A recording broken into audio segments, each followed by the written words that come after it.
kembali lagi di film Naruto. Jadi ada cahaya keluar, dia ngebentuk tangan. Semacam cakra mungkin. Iya, seperti jadi itu. Kalau Sobat Laskar sering lihat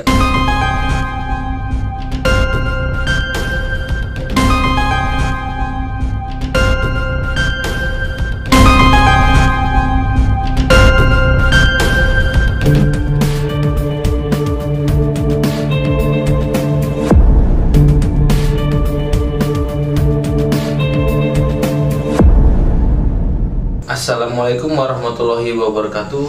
Kembali lagi di channel Laskar Arya Kingdom bersama saya Kang Yayan tentunya.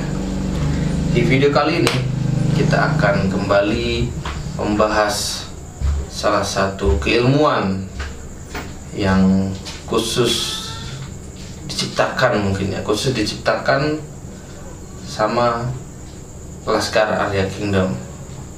Seperti apa? Sebelum lanjut, jangan lupa like, subscribe, komen, serta share ke seluruh media sosial Anda agar kami terus bersemangat dalam membuat video. Dalam membahas keilmuan ini saya tidak sendiri. Kali ini saya kembali lagi ditemani sama Kang Arya. Assalamualaikum Kang. Waalaikumsalam warahmatullahi wabarakatuh. Kang, di video kali ini kita akan membahas salah satu keilmuan ya Kang ya. Keilmuan apa Kang? Satria Mandala. Satria Mandala. Jadi kita akan membahas keilmuan Satria Mandala.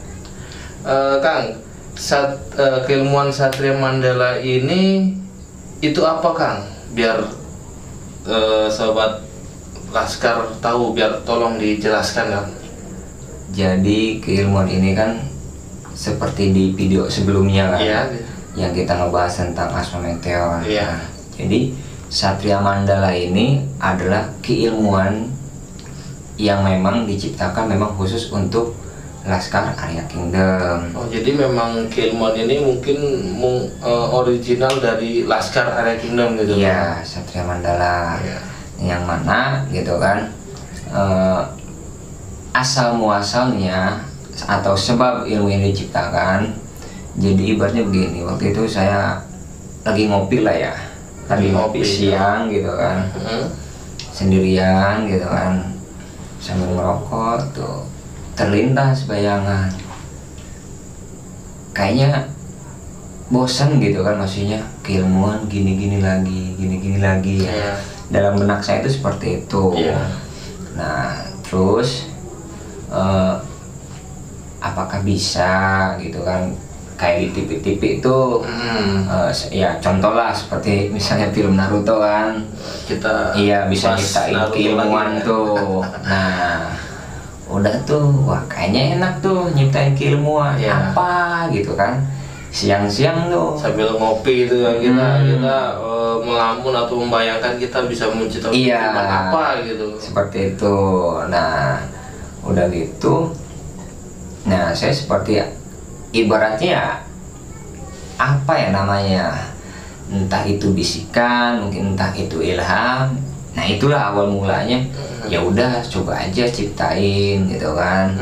Nah seperti ciptain, saya bingung nyiptainnya maksudnya apa gitu kan, Seperti apa atau bagaimana caranya gitu.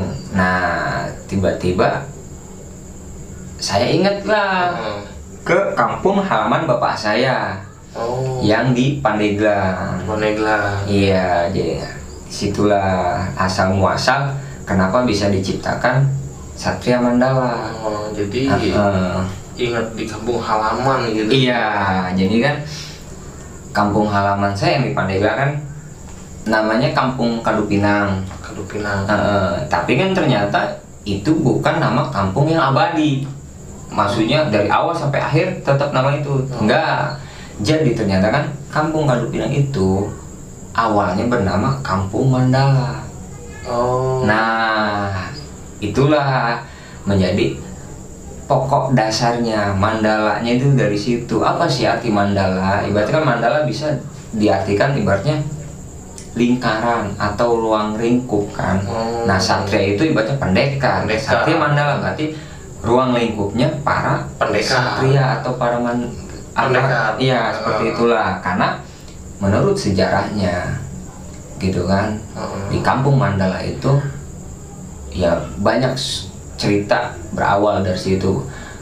Pandeglang pun salah satunya ada lah terkaitannya dengan kampung Mandala itu, seperti sejarah yaitu cikal bakalnya seperti Mandala Wangi. Nah itu kan berasal dari dalam Mandala. Dalam Mandala itulah dari kampung itu sendiri. Nah seperti itu. Nah dari dalam Mandala ini keturunannya banyak yang jadi pendekar-pendekar. Nah itulah pokok dasarnya. Mungkin bisa dibilang jawara di situ mungkin. Iya, di situ bisa dibilang seperti itu ya. Kan termasuk itu dalam Mandala atau Mandala Sakti. Nah, itulah pokok dasarnya. Lalu setelah tercipta bagaimana gitu kan? Ibaratnya pada umumnya kan suatu keilmuan pasti ada rapalan, entah itu mantra atau seperti apa gerakannya ya kan. Nah tiba-tiba dari situ sudah ada tuh bayangan, wah seperti itu ya gitu kan ibaratnya. Saya lagi ngerokok enak tuh, saya beresin dulu tuh ngerokok kan. Cobalah istiqoroh lagi, nasra istiqoroh teh. Jadi saya itu seperti dalam pandangan tuh setelah istiqoroh itu ngedoa istiqoroh kita petunjuk, muncullah secara garis besarnya ini ya maksudnya seperti ngelihat bayangan kakek buyut saya tuh yang di kampung Kalupina. Nah yang di Pandeglang kan. Nah seperti itu ibaratnya singkat cerita mereka mendukung penuh dengan apa yang jadi tujuan saya. Nah, tapi kan saya ibaratnya bertanya-tanya, loh nama udah ada Satya Mandala, tapi bagaimana gitu kan bacaannya, caranya gitu kan. Bagaimana gitu. Nah ibaratnya dengan singkat cerita mereka udah ntar juga lu kepikiran. Udah tuh lanjut lagi dong. Karena kopi belum habis kan, walaupun udah dingin ngerokok lagi. Nah disitulah ibaratnya inspirasinya ada. Begitu seisepan dua ismateng ada, oh ya udah saya catat dulu dong di HP. Catat. Nah saat otak saya merangkai kata sambil saya ngetik kan udah tuh. Begitu udah jadi seperti biasa saya rapihkan dulu kata-katanya, dibaca lagi. Setelah itu kan bagaimana nih untuk tawasulnya. Nah saya ingat tadi yang datang siapa aja tuh. Nah saya catat lah, catat. Nah setelah catat hadorotnya atau tawasulnya, saya catat lah bacaannya atau mantranya atau rapalannya ya kan. Setelah dicatat sudah dong jadi satu kertas lah, beberapa kertas lah, beberapa lembar. Otomatis nggak langsung saya ini kan. Nah begitu beres nggak langsung keluar tuh, cuman memang seperti ada kilatan-kilatan, tret gitu kan di dalam kertas tuh menurut pandangan saya. Udah tuh saya coba dong, saya baca. Jadi begitu saya baca, tes, saya kayak terbang, ngelayang. Tapi ngelayangnya bukan di bumi ya, tapi itu udah di luar bumi, terbang. Begitu terbang, entah di mana itu bukan angkasa atau mungkin itu seperti perjalanan dimensi lah. Tapi kan secara ininya pasti panik dong. Ini di mana nih? Nah, seperti itu. Nah, setelah mungkin di ini perjalanan dimensi kali ini yang namanya perjalanan dimensi. Nah, setelah itu ya udah saya ingat lagi berusaha untuk menciptakan suatu keilmuan kan, saya baca lah. Jadi begitu saya baca sekali dua kali, kerasa tuh ada energi yang membalut badan. Terus dibaca, nah tiba-tiba keluarlah suatu cahaya warnanya emas keoren-orenan tuh dari badan. Jadi kayak macam bersinar gitu. Iya, nah dari situ seperti apa ya, kembali lagi di film Naruto. Jadi ada cahaya keluar, dia ngebentuk tangan. semacam cakra mungkin. Iya, seperti Jadi itu. kalau Sobat Laskar sering lihat Naruto tuh kan, Nah. si Naruto kan ada cakra Kyuubi tuh bentuk tangan. Nah. Mungkin seperti itu. Iya, kan? cuman dua, kiri Dua. kanan aja. Jadi dari badan itu Nah. semacam keluar kayak energi atau cakra. Iya, tapi tangan, tangan, tangan, tapi posisi bukan cakra ya. Mungkin cakra atau energi, tapi nyata itu tangannya tangan magma. Tangan magma tuh magma gunung gitu atau berapi-api gitu. Iya, jadi tangan ada sinar-sinar oranye, Iya. tapi tangannya itu ya itu seperti batu, tapi ada garis-garis Ada seperti magmanya magma mengalir. Nah, mungkin kalau Sobat Laskar bingung membayangkan itu seperti hero di salah satu Mobile Legends itu Aldos, tangannya kan seperti kuda itu. Ada merah-merahnya tuh kan. ya seperti itu. Seperti itulah. Nah, seperti itulah ya gambarannya. Nah, setelah itu kan si tangan itu keluar, saya coba berpikir untuk gerak, itu gerak. Nah, Jadi seperti apa yang kita kendaki. Nah, dari situ udahlah. Ya dalam hati sempat senang juga kan. Oh, hebat juga nih. Tapi saya tetap fokus lagi tuh. Saya baca lagi. Begitu saya baca lagi, itu si tangan hilang. hilang. Cus. Nah, pada saat si tangan itu masih ada kan hawa hangat. Hangat ya. Si tangan itu hilang, hawa sekitar normal Normal lagi. lagi. Ya. Tapi di depan saya itu ada keluar air, cus, gede. Tapi setelah muncat gitu kan, seperti air mancur, dia berubah jadi naga air. Dia ngelilingin, terus. Nah, hawa sekitar itu jadi dingin, adem. Oh. Seperti itu. Berputar mungkin berapa kali kelilingan lah, ngelilingin saya tuh. Ibaratnya dia kayak lagi toap kali ya. Saya juga nggak tahu tuh yang maksudnya gimana. Nah, karena berawal dari magma, terus ke naga, saya nggak kaget dong. Iya. Nah, walaupun dari panas ke dingin nggak kaget. Nah, tiba-tiba muncullah akhir dari perjalanan dimensi itu. Iya. Terus nemu pintu lah ya, lorong itu tembus.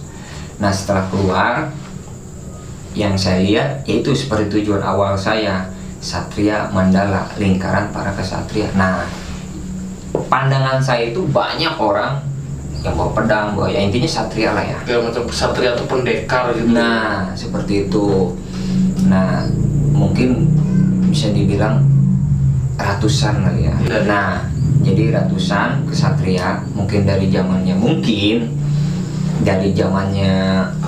kerajaan lah ya, sampai zamannya mungkin jawara-jawara era 80-90-an itu ada di situ. Jadi ngumpul semua ya Kang ya. Iya, di situ mereka ibaratnya satu persatu mengucapkan sapaan mungkin ya, yang mungkin yang Islam mungkin mengucapkan salam, ya yang non Islam atau mungkin zaman dulu lah musik seperti Sampurasun dan sebagainya. Intinya menyapa lah. Iya.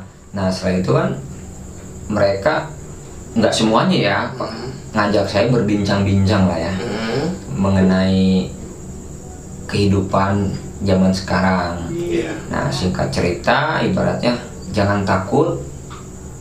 Kalau kamu butuh bantuan saya ataupun kami siap membantu sebagai ibaratnya perkenalan. Iya. Mereka semua kan ngelilingin saya tuh. Iya. Saya suruh sila, duduk. Mereka semua ngasih energi. Terus, nah itulah nggak karuan energinya. Maksudnya rasanya nano panas gitu kan, adem dingin. Terus seperti ada tekanan kan, menekan dari depan dari belakang. Nah, jadi semacam ada energi banyak. iya seperti itu. Nah, dari situ setelah selesai mereka mengucapkan semua ilmu yang kami miliki ada di badan kamu, pergunakanlah dengan baik, ya kan. Nah, terus satu hal yang harus kamu ketahui, ilmu yang kamu ciptakan, kenapa kami datang? Karena berdasarkan tujuan kamu, Satria Mandala, lingkaran para kesatria. Makanya yang ada di sini itu para kesatria, ya kan? Iya. Dan yang harus kamu tahu, kami ini bukan dari bumi aja, ibaratnya dari Tribuana, maksudnya dari laut, dari darat, dan dari udara, ya seperti kayangan gitu kan. Nah, mereka pun bercerita bahwa ruang lingkup Satria Mandala ini bukan hanya ada pada bumi, tapi dia udah level langit, udah level langit, udah level langit. Nah seperti itu. Jadi namanya seseorang sudah dicatat namanya, setahu saya seperti Uwais Al-Qarani itu kan, Iya. yang namanya termasyhur di langit. Di langit. Satria Mandala pun sama. Jadi siapapun bangsa langit yang kamu panggil pasti akan datang. Nah seperti itu singkat ceritanya, itulah Satria Mandala. Ya, solusinya seperti itu ya. Ini memang sangat menarik sekali ya pembahasan keilmuan ini. Bisa dijelaskan lagi nggak gitu? Itu kan tadi proses penciptaannya, Nah, sejarahnya dan proses penciptaan. Nah itu fungsinya tuh, manfaatnya tuh untuk apa itu Bang? Multifungsi. Iya, multifungsi. Ya contohnya misalnya yang udah gitu kan, pengamal Satria Mandala dia setara mungkin ya dengan pengamal Hizb Akbar. Nah seperti itu, Hizb Akbar Banten. Hizb Akbar Banten ya, yaitu keilmuan juga yang pernah kita bahas di video sebelumnya. Jadi kalau Sobat Laskar yang belum sempat menonton video kita bisa lihat di channel kita ya. Jadi di situ ada bahas-bahasan tentang apa itu Hizb Akbar, fungsinya atau bagaimana cara mempelajarinya, itu bisa dilihat di situ. Jadi kalau sahabat Laskar yang belum sempat melihat silahkan ditonton. Ya, bisa dilanjutkan. Ya. Nah, cuman kan bedanya Hizb Akbar hanya terfokus pada bumi kan. Bumi. Nah, kalau Satria Mandala dia ruang lingkupnya angkasa. Seperti itu. Jadi lebih ke langit gitu mungkin. Iya, jadi dia cakupannya lebih luas. Lebih luas lah, jadi karena memang lingkaran, jadi mungkin lingkaran itu lebih luas ya Ya gitu. Seperti itu ya, misalnya contohnya bagi yang sering menggunakan khodam, kebanyakan manusia kan hanya menggunakan khodam di bumi aja. Iya. Nah, kalau dengan Satria Mandala kita bisa panggil misalnya bangsa Kun atau bangsa Naga. Yang kita tahu kan pusatnya Naga ada di Laut Selatan. Nah ini kita bisa panggil misalnya bangsa Naga ada di mana nih, kita bisa tahu. Oh misalnya bangsa Naga di planet apa, bisa kita panggil ke sini. Atau misalnya macan, ya mungkin alien gitu kan. Bedanya seperti contoh yang pernah saya panggil itu macan dari misalnya dari Venus. Nah, pernah nonton film Avatar ya kan? Ya, seperti yang biru-biru itu tuh, ya. Avatar yang biru-biru itu tuh kulitnya. Nah, seperti itu. Jadi dia macannya itu lebih besar, cuman matanya bukan 2, ada yang 6, ada yang jadi mungkin banyak. Secara fisik seperti macan, cuman mungkin khususnya mungkin beda-beda. Jadi kalau macan rasnya mungkin berbeda. Jadi kalau macan yang kita lihat kan ya bertaring matanya sebelah, tapi mungkin itu ada lebih serem lah, ya, lebih ekstrim lah ya. Ekstrim mungkin ya, dan mungkin ukurannya juga lebih besar biasanya.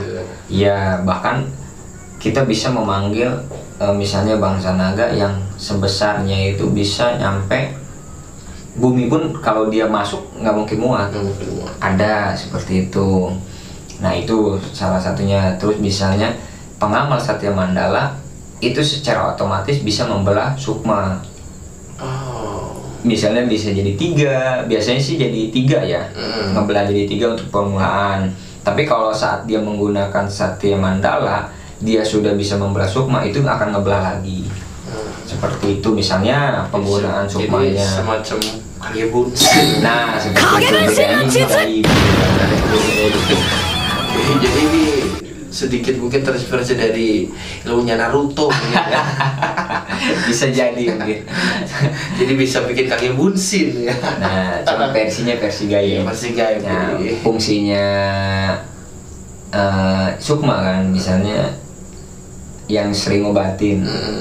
Nah, menggunakan sukma lebih simpel. Jadi kita cuma misalnya, oh obatin nih jarak jauh, ya udah sukma kita aja yang disuruh bisa ke sana untuk mengobati. Atau misalnya kita di sini lagi ngobatin orang, tapi kok di sana sembuh juga. Nah, itu seperti itu contohnya menggunakan sukma. Itu salah satu contohnya tadi. Selain itu apalagi kan, atau mungkin bisa untuk apa selain yang tadi Kang Arya disebutin tadi? Oh ya sebenarnya sih nggak jauh berbeda dari hijab akbar Banten, cuman kan dia lebih spesifik lah ya, spesifiknya lebih ke powernya lebih lagi, powernya lebih lagi. besar Nah, mungkin ya. Karena cakupannya lebih luas, jadi iya, powernya lebih cuman besar gitu. pada dasarnya kan kalau hijab akbar Banten kan menitik beratkan pada khodamnya itu yang lebih unggul kan para alim ulama. Nah, cuman kalau dari Satya Mandala ya para satria seperti itu. Cuman kan kebanyakan zaman dulu para alim ulama juga kesatria, ya kan? Betul, Nah, terus perbedaannya lagi yang mendasar itu yang lebih kontras. Kita bisa tahu sih sejarah-sejarah, misalnya zaman dulu misalnya sejarah Mahabharata, seperti sejarah Ramasinta. Nah, itu kita jelas menonton bisa setelah kita punya Satya Mandala. Bahkan kita bisa, ya mohon maaf, wujudnya misalnya Hanuman seperti apa sih, Krishna, Arjuna, kita bisa ketemu misalnya. Nah, kalau satria kan banyak ya, jadi nah itu seperti itu bisa kita temuin, lihat gitu ya. Nah seperti itu yang kontrasnya, perbedaan kontrasnya. Begitupun dengan keilmuannya, kita bisa minta ilmu, gue minta ilmu ini dong, gue butuh nih, gue ketemu misalnya pasien nih yang ngejahatinnya kuat nih, punya ilmunya begini, udah dihajar begini, dia begini. Nah, misalnya kalau misalnya kesatria yang kita pinta tolongnya, duh gue nggak punya nih ilmu buat ini, coba ke anu. Nah, kita diantarin sama dia. Nah, sepertinya gini, dulu Sastro Jendro dulu kan sempet booming tuh. Nah, saya juga sempet tuh Sastro Jendro. Nah, pada saat itu yang saya temuin Jayabayanya langsung, karena kan dulu santernya Sastro Jendro itu pemilik manusia yang memiliki Sastro Jendro kan Prabu Jayabaya. Nah, dengan Satya Mandala itu saya coba untuk berkomunikasi. Dikasihlah Sastro Jendro pertama tahap 1, yang kedua tahap 2, yang ketiga ya tahap 3. Jadi yang dikasih itu 3 tahapan. Misalnya tahap 1 cendramatanya tongkatnya tongkat kayu, tahap 2-nya cendramatanya tongkatnya perak. Nah, tahap 3 cendramatanya tongkatnya emas. Nah, seperti itu Sastro Jendro. Nah, kembali lagi ke Satya Mandala, kemampuannya misalnya dia bisa ngerontokin ilmu seseorang hanya seperti ini saja, itu rontok ilmunya langsung, walaupun secara jarak jauh, apalagi dekat mungkin bisa langsung muntah darah. Seperti itu, lebih ekstrim lagi. Itu sangat seram sekali. Nah, seperti itu. Atau seperti ini doang, misalnya kita ketemu batin lah ya. Iya.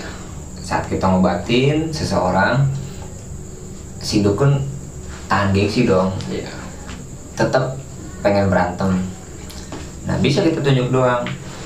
Nah, nanti saat kita tunjuk dia, tangan kita itu ada cahaya ke dia. Terus misalnya kena nih di badannya, tak rontok lo ilmunya, gitu doang. Itu bisa jadi rontok. Sangat Lebih simple tapi lebih ekstrim dan sadis. Itu Satya Mandala. Itu tadi panjang lebar sekali yang menjelaskan kegunaan. Sebenarnya lebih banyak lagi ya kan kita. Iya, lebih banyak kita lagi. mungkin tidak mungkin lah untuk menjelaskannya satu persatu. Kalau dijelaskan itu bisa berjam-jam mungkin ya, nggak kelar-kelar gitu. Iya. Mungkin salah satunya manfaat dari Satya Mandala itu tadi ya. Nah, sekarang dengan kedahsyatan keilmuan itu tadi yang Kang Arya dijelaskan tadi ya, itu bisa nggak orang mempelajari gitu? Bisa. Mempelajari, atau mungkin orang-orang tertentu yang bisa belajar, atau orang umum gitu? Sebenarnya sih semua bisa mempelajari. Semua bisa ya, Asalkan niat dan benar-benar. asalkan niat dan benar-benar ingin mempelajari keilmuan tersebut Ya, gitu kan. plus satu lagi catatan, jangan dipakai untuk kejahatan. Oh iya, semua itu keilmuan itu sebaiknya memang dipakai untuk menolong sesama untuk kebaikan ya. Nah, Jadi itu. jangan untuk melakukan kejahatan, itu sangat tidak baik sekali ya. Nah, itu seperti itu. caranya gimana ya untuk mempelajari keilmuan Satria Mandala itu? Ada dua cara, kalau saya menurunkan dua cara. Ada dua cara ya. Pertama misalnya dia pengen, ada yang praktis dan ada yang pengen lelaku. Misalnya kan gini, kalau yang praktis orang nggak mau ribet. Kalau yang pengen lelaku kan dia pengen cari sensasinya. Bedanya hanya dari pengalaman. Misalnya kalau yang dari air kan pengalamannya misalnya yang diisi langsung, biasanya media air. Media air atau salaman ya udah. Tapi kalau misalnya saya pengen lelaku aja lah, ya kan, lelakunya itu 1 minggu dimulai dari hari lahir atau hari Jumat puasanya. Itu puasa normal.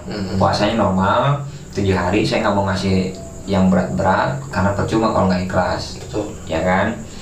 Nah seperti itu. Jadi kan kalau misalnya lelaku, kadang kan kita ada cerita ke anak, ke murid, waktu zaman gua ini belajar begini loh. Nggak segampang. Nah seperti saya zaman dulu kan, waktu puasa hijab akbar banten, aduh badan itu serasa ibaratnya baju basah kita peret begitu tuh. Jadi nah seperti itu. Jadi kusut gitu. Nah iya, semakin hari semakin diperet sampai akhirnya ya badan udah nggak karuan. Tadi seperti air di perut itu, jadi memang mungkin ada sensasinya ya, mungkin ketika kesulitannya, jadi seperti itu ya. Jadi ada dua cara, jadi yang satu lewat media air. Mungkin kalau media air itu gimana Kang? Ya biasanya kalau lewat media air, sehari itu saya isikan energi Satria Mandala itu dengan niat misalnya menurunkan keilmuannya kepada si A. Seperti jadi itu. Dari jarak jauh pun bisa. Kalau dari jarak jauh biasanya misalnya dia dengan media foto aja nanti. Nah itulah sukma saya ke sana mengisikan. Setelah itu semacam diisi itu apakah ada bacaan khususnya atau ada gitu? Cuman waktu proses pengisian misalnya untuk jarak jauh cukup ambil wudhu, bersila, ya paling berzikir aja. Biasanya sih saya nyuruh mereka misalnya ya Allah ya Allah ya Allah, dan nanti kan begitu sukma saya ada langsung diisikan begitu ada ataupun sudah selesai. Nah kan amalan menyusul kitabnya. Nah nanti setelah datang bisa dibaca-baca, dan nanti saya tidak paham bisa ke saya lagi untuk ditanyakan, misalnya by WA, telepon dan sebagainya bisa. Gitu aja. Itu tadi cara mempelajarinya salah satunya ya udah dijelaskan. Nah, ada pantangan khusus enggak Kang? Atau mungkin biasanya kan kalau orang yang belajar keilmuan ada pantangan khusus, nggak boleh makan ini, nggak boleh begini, nggak boleh begitu, mungkin seperti itu Kang ya. Di ini ada nggak gitu? Kalau untuk pantangan sih ya, kalau untuk dari makanan sepertinya nggak ada. Nggak ada ya. Jadi apa aja asal itu halal boleh ya. Ya yang penting halal. Nah, cuman kalau untuk dari pantangan ya seperti biasa, pantangan keilmuan pada umumnya tidak melanggar apa yang dilanggar, yang tidak diperbolehkan untuk agama. Seperti itu aja. Jadi mungkin apa yang dilarang agama ya nggak boleh. Nggak boleh. Jadi sekolah kan mungkin udah tahu lah ya apa aja yang boleh dan tidak boleh dalam agama ya. Tidak usah disebutkan, mungkin Sobat Laskar tahu lah. Ya itu tadi mungkin salah satu larangannya ya, apa aja yang memang tidak boleh dilakukan dalam agama. Jadi walaupun kita tidak sedang belajar keilmuan, memang di dalam agama pun tidak boleh, harusnya kita tidak boleh juga. Jadi bukan karena semata-mata kita belajar keilmuan terus kita ini dipantang sama agama kita nggak, ya tidak harus seperti itu. Walaupun kita tidak sedang belajar keilmuan ya tetap di dalam agama tidak boleh, ya kita tidak boleh melakukan lah. Jadi sobat Laskar sudah tahu apa saja yang memang tidak boleh dilakukan dalam beragama. Sebagai orang yang beragama kita sudah tahu lah larangan apa saja yang memang tidak boleh kita lakukan. Mungkin seperti itu ya. Seperti itu ya Kang. Jadi sobat Laskar yang mungkin ingin mempelajari keilmuan tersebut itu bisa hubungin siapa Kang? Bisa langsung ke saya ataupun nanti ke adminnya aja nanti. Atau mungkin bisa lihat di dalam deskripsi itu ada kontak yang bisa dihubungi ya Kang ya. Ya. Ya kita bisa langsung chat atau telepon saja kapan dan dimana kita mungkin bisa atur lah ya Kang ya. Mungkin pembahasan di video kali ini memang cukup menarik ya, begitu dasarnya keilmuan tersebut, tapi semua itu atas izin Allah Subhanahu wa Ta'ala ya, karena memang kebesaran dan segala sesuatunya memang tanpa izin Allah tidak mungkin terlaksana. Kita hanya manusia dan kita hanya bisa berusaha dan belajar. Semua itu atas kehendak dan izin Allah Subhanahu wa Ta'ala ya kan ya. Ya mungkin cukup sekian video kali ini. Jangan lupa like, subscribe, komen, serta share ke seluruh media sosial Anda agar kami terus bersemangat dalam membuat video. Terima kasih sudah menonton. Sampai jumpa di video selanjutnya. Wassalamualaikum warahmatullahi wabarakatuh. Agar kami terus bersemangat dalam membuat video.